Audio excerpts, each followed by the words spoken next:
They called him Mr. Bellamy, just a quiet, old fisherman who'd retired into the depths of the Canadian wilderness after a lifetime of city noise and concrete.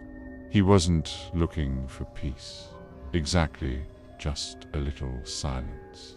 A cabin near Stillwater Lake, surrounded by thick pine and trembling aspen, was just what he needed.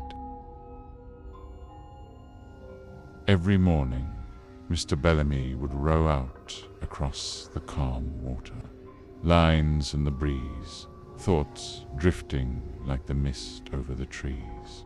But everything changed one morning in early autumn. The lake was oddly quiet that day. No birdsong, no rustle of squirrels, not even the familiar slap of water against the boat as he cast his line near the far end of the lake, where the trees grew so thick they nearly swallowed the shore. He noticed something strange.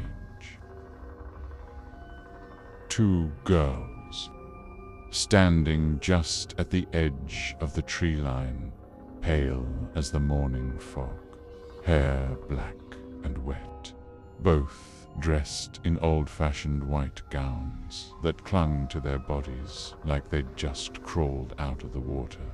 They didn't wave, they didn't speak, they just watched him.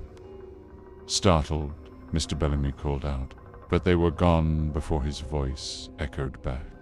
2 days later, his wife died. No warning, no illness. Just a scream in the night and a lifeless body by morning. Doctors couldn't explain it. Sudden cardiac arrest, they said.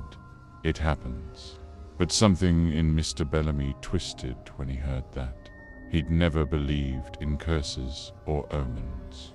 But he'd never seen two silent girls in the woods either.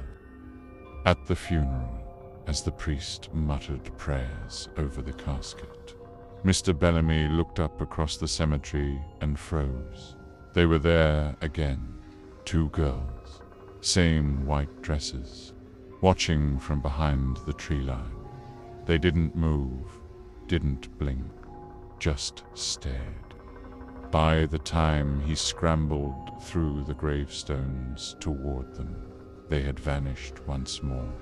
He stopped fishing after that, stopped sleeping too. His days were filled with pacing, whispers, and shadows that moved wrong. But the worst part wasn't what he sit, was what he heard.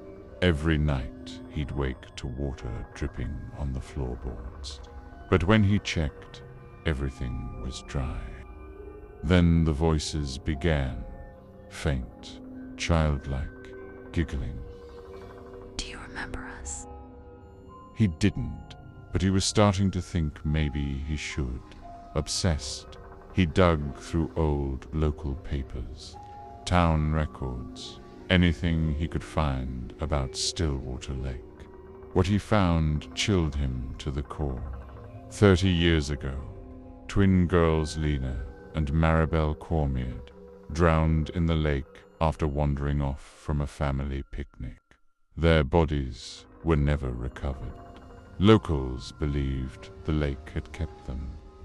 Mr. Bellamy froze because he did remember them. He'd been there that day camping with friends as a young man.